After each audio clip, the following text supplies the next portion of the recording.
Hello, sports peeps. Okay, let's start. So this happened, I think, 2 days ago now. Bublek was playing. He was playing. What's his name? That short guy. Yeah, he was playing him, and he said, "I just have to punish him." Alexander Bublek has the final words against Mute.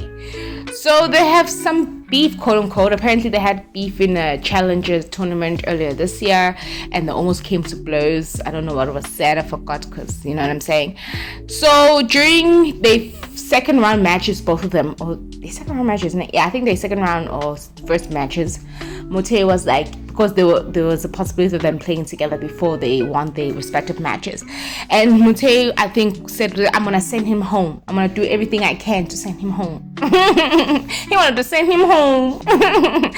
So yeah, 913 said he reacted to Mute saying, he said he will do everything to me to send me home. It's nice that he lives in Paris. It's not too far with a taxi. I think it's better when he says it. So yeah, so this is the history. It was going to say, when Alexander defeated Mute at Phoenix Challenger earlier this year, the post-match handshake was anything but cordial.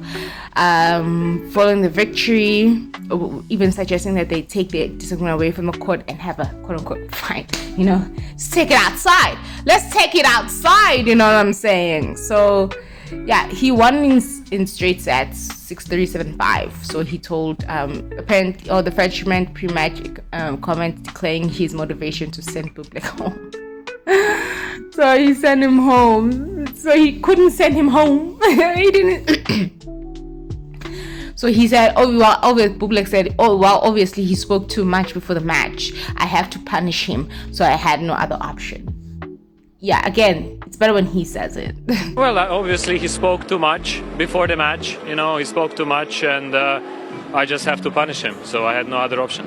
So the fall is not too away from here. This is him being quoted after the match. So a lot of people, and then he went on Twitter, I think X, would say, "Oh, this man is not who you think he is. You think he's nice, or as long as the lies Guti, maybe he's just a hypocrite or something like that." So he wrote it in a way, Guti, maybe this man is a hypocrite. So we don't know.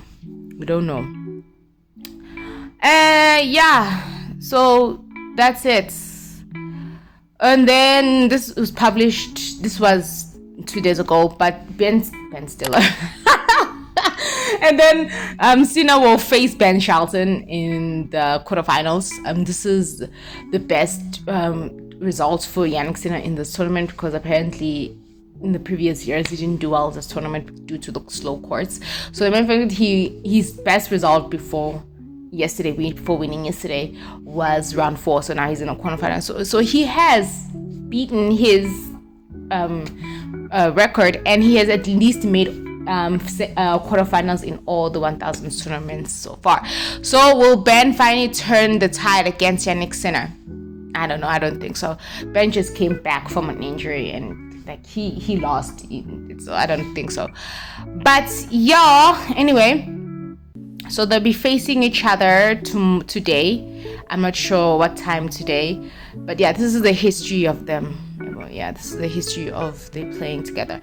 So hopefully Sinner wins in straight sets again, because apparently I didn't watch it yesterday because of the electricity problem. Like right now, there's an electricity problem. So the commentators were saying, but I did catch the last few moments of the match when the electricity came out, when he was 3-love. So I watched the remainder of that match. But apparently he had difficulties in the first sets. He won a 7-5 though, Sinner. Jannik, I need to call him by his name, Mr. Sinner. But I feel like it's too familiar. Like I know him and I don't know him. But anyway, he won it apparently he also stated in post-match interview that he had a 1 or 2 chances in the first set to convert a break point, but he couldn't. But he said he's not he quoted saying he was not a fine. Yeah, he's saying, I'm not totally fine, like I'm not good, like it's something like that. It's a funny way of saying Guti, I'm not 100% physically good and great, obviously, because this isn't the second week he's playing tennis. He had a 2-day break between tournaments, but at least these are 1 week and they are indoors. But I did see him during the second set, like adjusting his same leg from Vienna and Shanghai, adjusting his upper knee situation doing this. So we don't know, but the commentators saying, then he said he's going to go sleep now and prepare and stuff like. So I didn't watch the match to have like a distinctive thing as to what happened, but the commentators say, hey, maybe he's hiding some kind of physical something, but he doesn't want to say in front of his opponent. But I think if he can still continue and finish the match correctly and nicely in the second set and convert all his chances, I think he's going to be fine. So I don't like making predictions, but I think he's going to do fine against Ben, in my personal opinion. I don't know.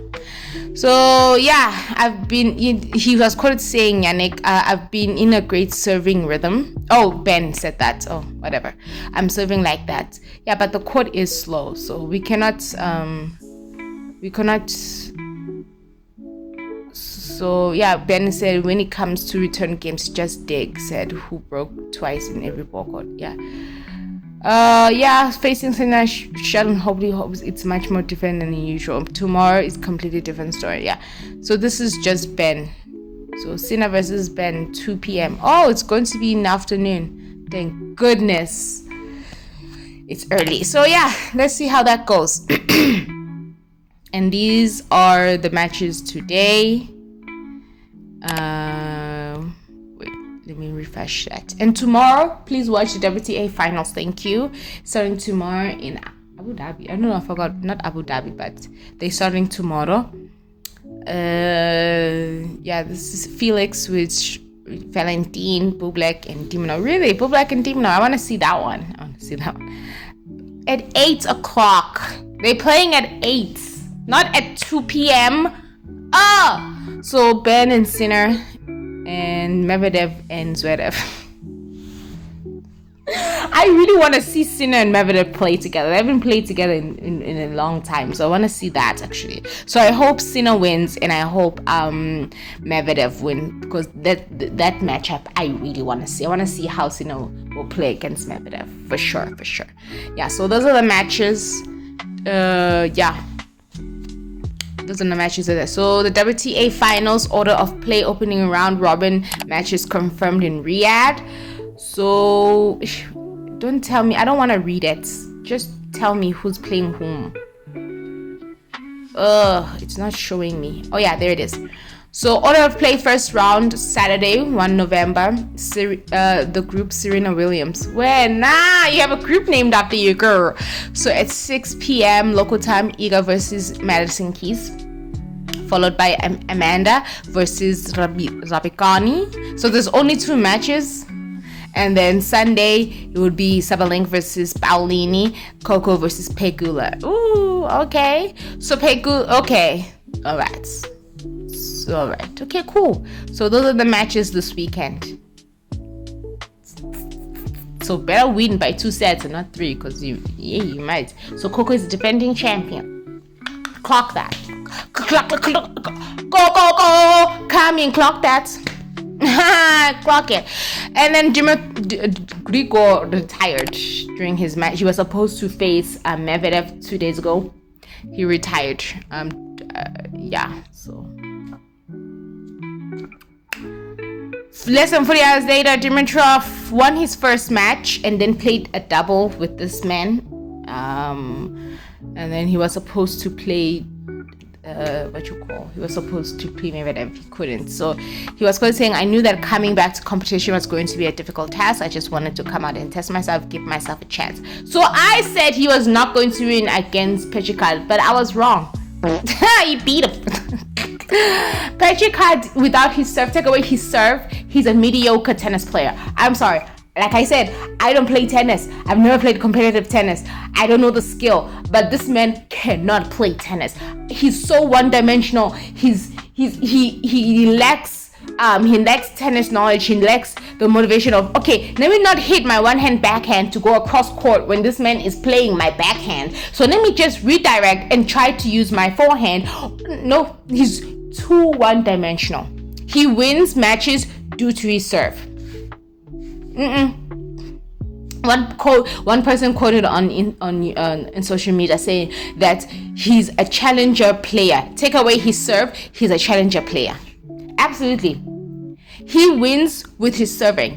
If he doesn't have a serve, Upachikat, you can beat him with his stupid one-handed backhand that he keeps on flying. His arms like this. He's not versatile. He's not a versatile player by any means, I'm sorry to say. So Dimitrov later shared an update on his story saying, it's been a difficult week in Paris. I'm proud to be able to assess my condition and prove that my efforts and those my teams are in the right direction. After performing competitively for some days, I felt confident it was the right time to stop. What does that even mean? So I'm testing the waters or something? And then excited for the challenges and opportunities in 2026 will bring. So his season is over. Now he's going to continue with his rehab. Okay, cool. Whatever. So yeah, that is Dimitrov. He decided to retire.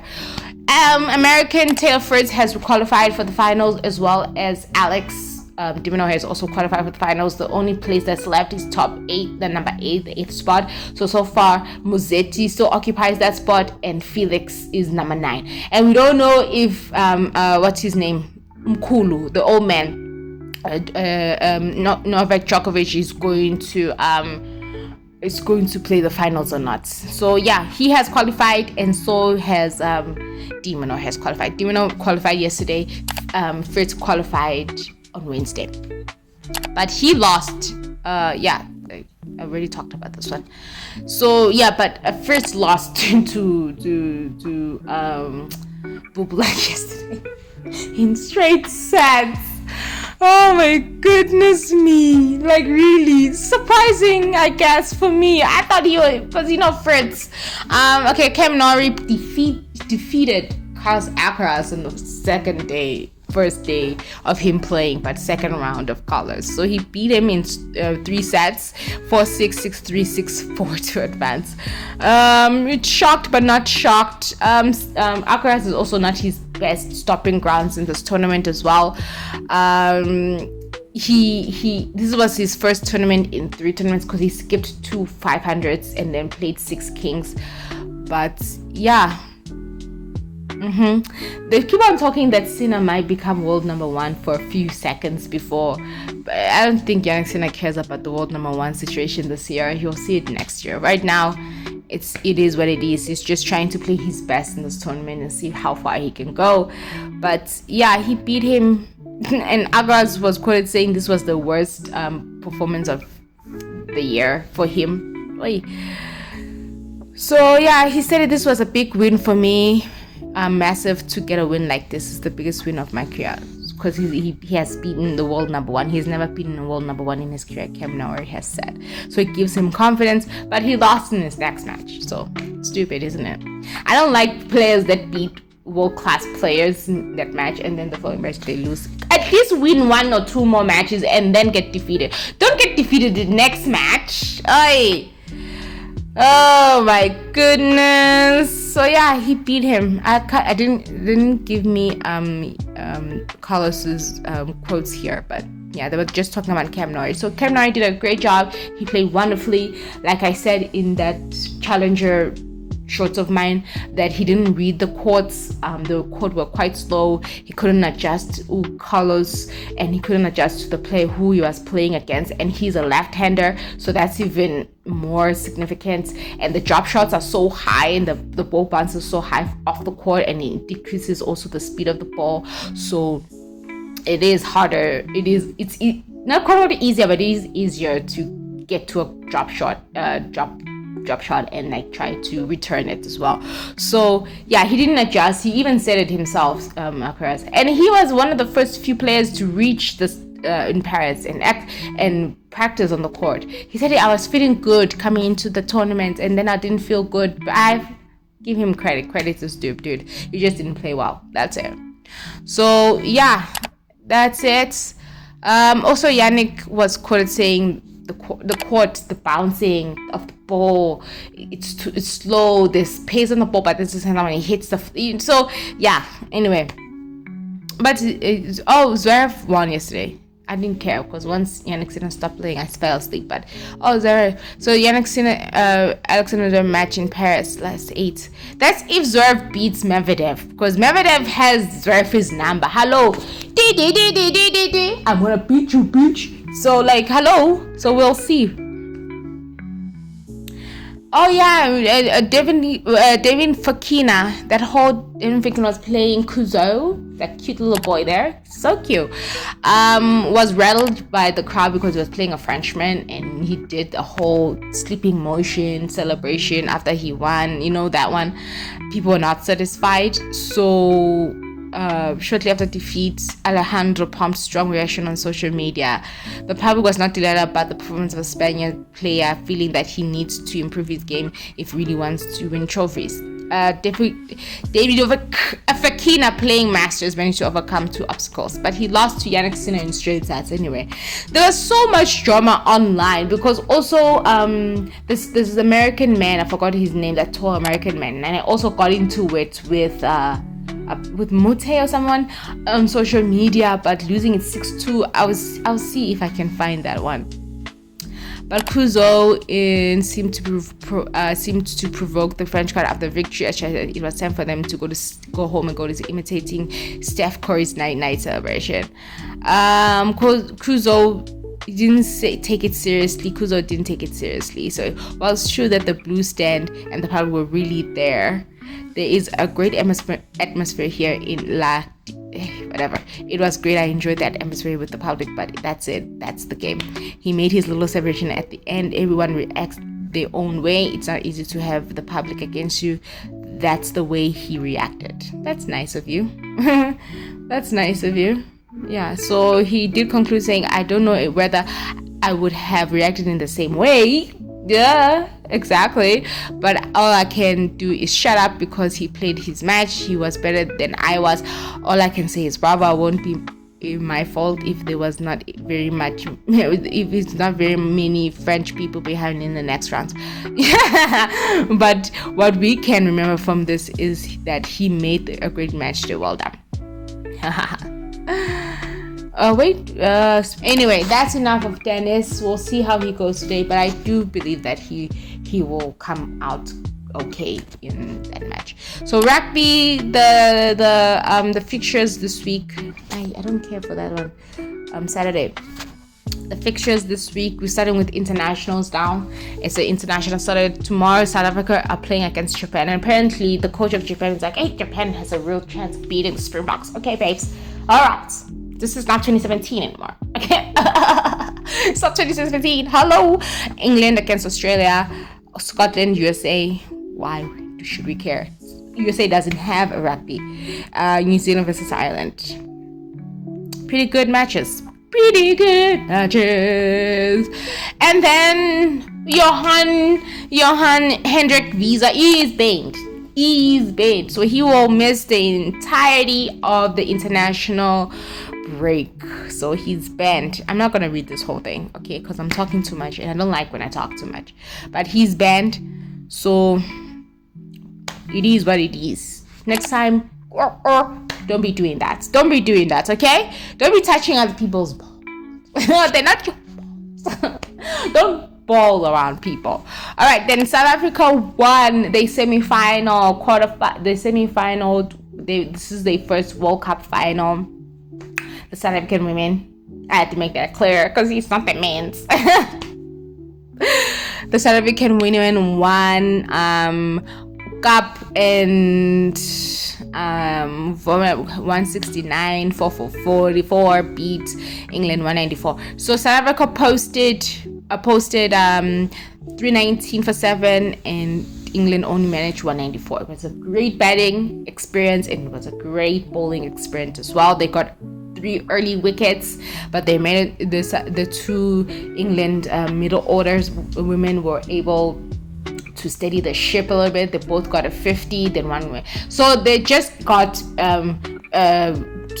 they got wickets on regular occasions, so it was pretty good. They did wonderfully.